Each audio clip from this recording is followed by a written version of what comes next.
Sir, कल supreme court का EWS आरक्षण पर बड़ा फैसला आया है। सुप्रीम कोर्ट ने कहा है कि देश में जारी रहेगा 10% सवर्ण आरक्षण। तो आप किस नज़र से देखते हैं, ईडब्ल्यूएस क्या है? हाँ, ठीक बात है।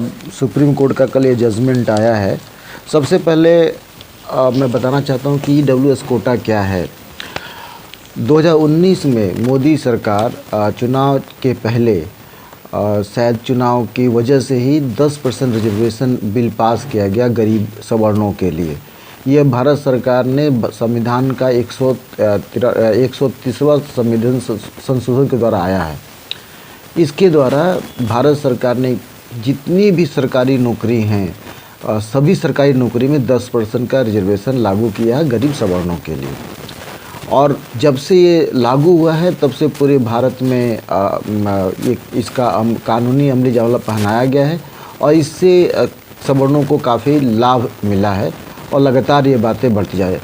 जब ये लागू हुआ था उसी दौरान आश्चर्य की बात है कि सवर्णवादी मानसिकता देखिए कि जो रिजर्वेशन दलितों पिछड़ों को मिला हुआ उस रिजर्वेशन का बैकलॉग वैकेंसी बहुत बाकी है, लेकिन ईडब्ल्यूएस लागू कराने के लिए उस पर आरक्षण पर अमली जामा पहनाने के लिए न केवल इलाहाबाद यूनिवर्सिटी बल्कि भारत के अमरकंटक यूनिवर्सिटी तमाम यूनिवर्सिटी में तुरंत वैकेंसी लाया गया और इस वैकेंसी के द्वारा उनको भर दिया गया।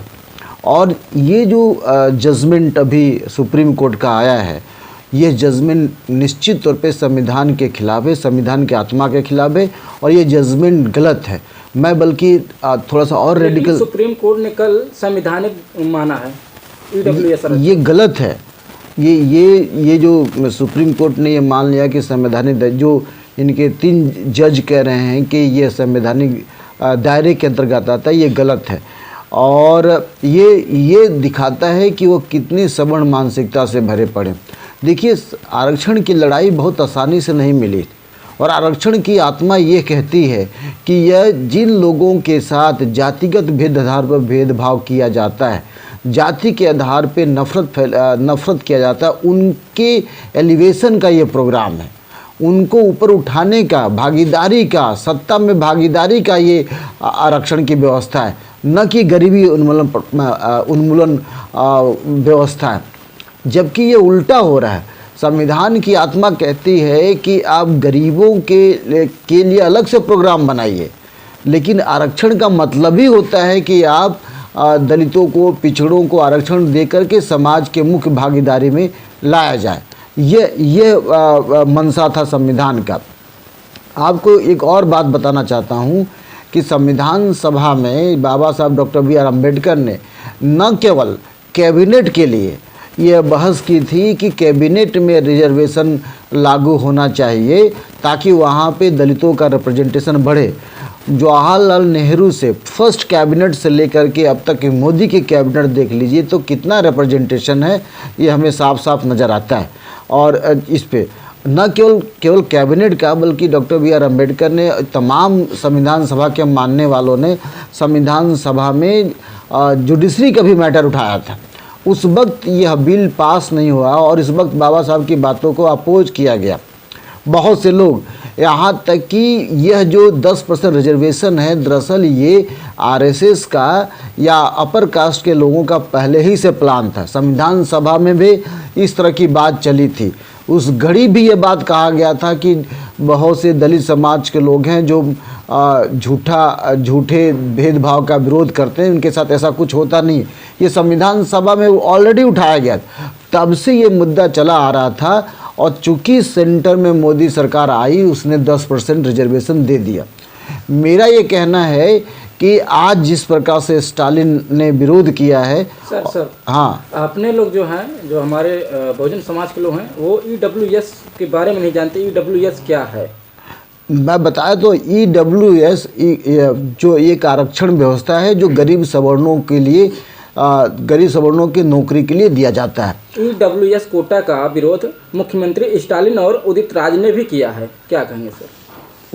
ये बहुत वेलकम डिसीजन है कि देश के जो दलितों की नुमाइंदगी करने की बात करते हैं, पिछड़ों की नुमाइंदगी करने की बात करते हैं, वो विरोध किए। पहली बार इस तरह से स्टालिन का खुलकर विरोध करना ये बहुत बड़ा कदम है और बहुत साहसिक कदम है।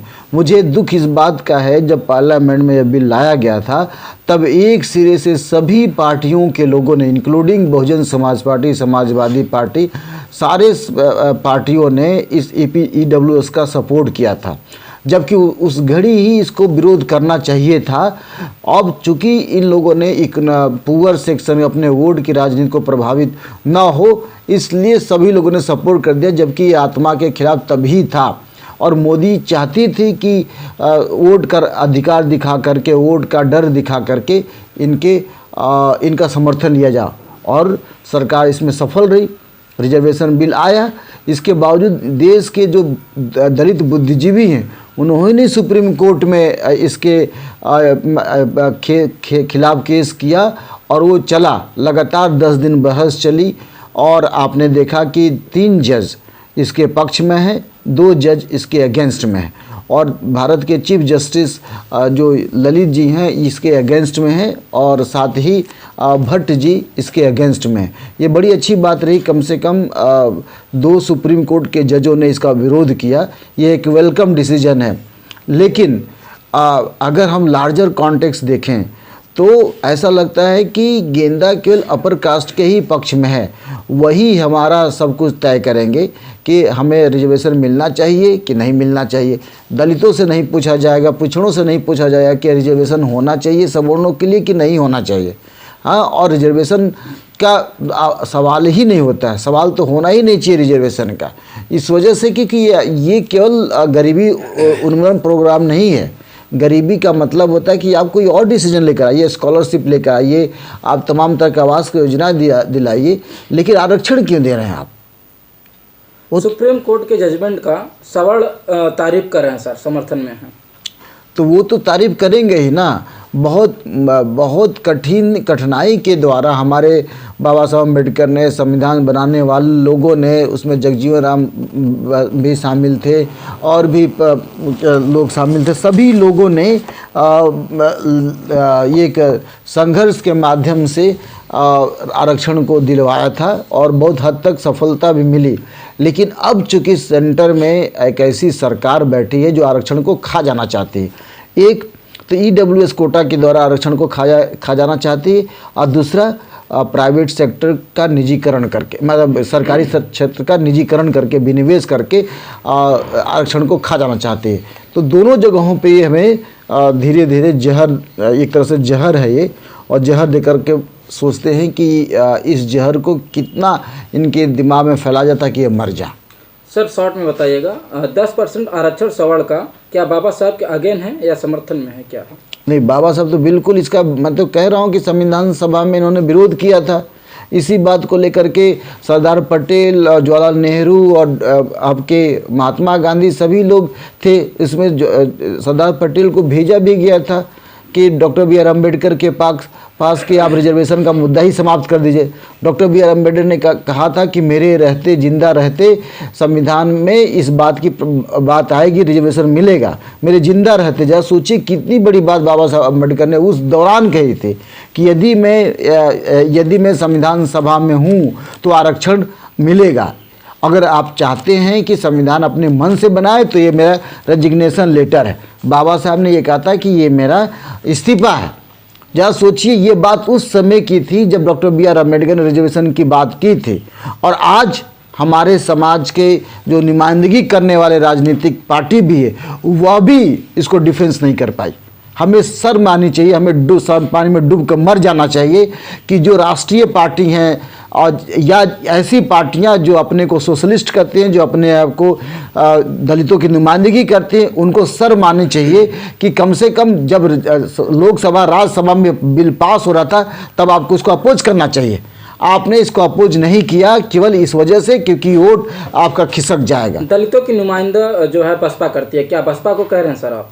मैं सभी पार्टियों को कह रहा हूँ, बसपा को भी कह रहा हूँ कि बसपा को उस घड़ी इस बिल को सपोर्ट नहीं करना चाहिए था जैसे स्टालिन अभी कर रहे हैं।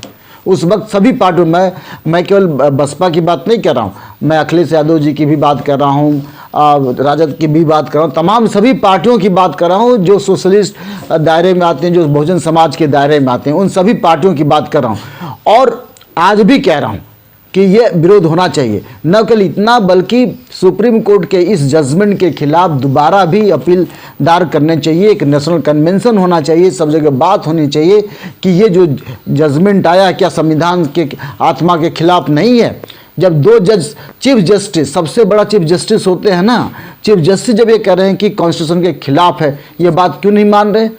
और कई बार ये जब कि जो मेजॉरिटी ख़राब होती है, हम यहाँ पे देखें कि 3 जज कह रहे हैं कि ये इसके संविधान के खिलाफ नहीं है, 2 जज कह रहे हैं कि खिलाफ है, तो मेजॉरिटी के आधार पे ये मान लिया गया कि रिजर्वेशन लागू होना चाहिए।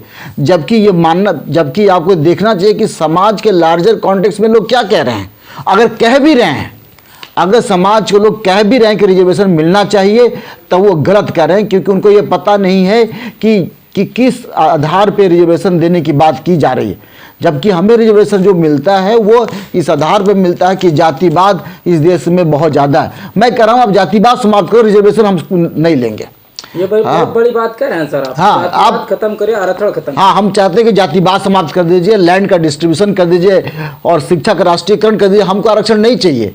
आप हमें क्यों इसमें अपने बैटिंग पे हमें खिलाना चाहते हैं। मैं चीफ जस्टिस ऑफ इंडिया, सबको पता है कि कास्ट की घटना कितनी तेज़ी से फैल रही है और कहाँ कहाँ पे कास्ट का आए दिन एनसीआरबी का रिपोर्ट बताता है, नेशनल फैमिली हेल्थ सर्वे का रिपोर्ट बताता है, एनएसएस का रिपोर्ट बताया, एनएसएस का रिपोर्ट बताया। ऐसा कोई रिपोर्ट नहीं है, ऐसा कोई अखबार नहीं है जब आए दिन दलितों के साथ अत्याचार नहीं होता।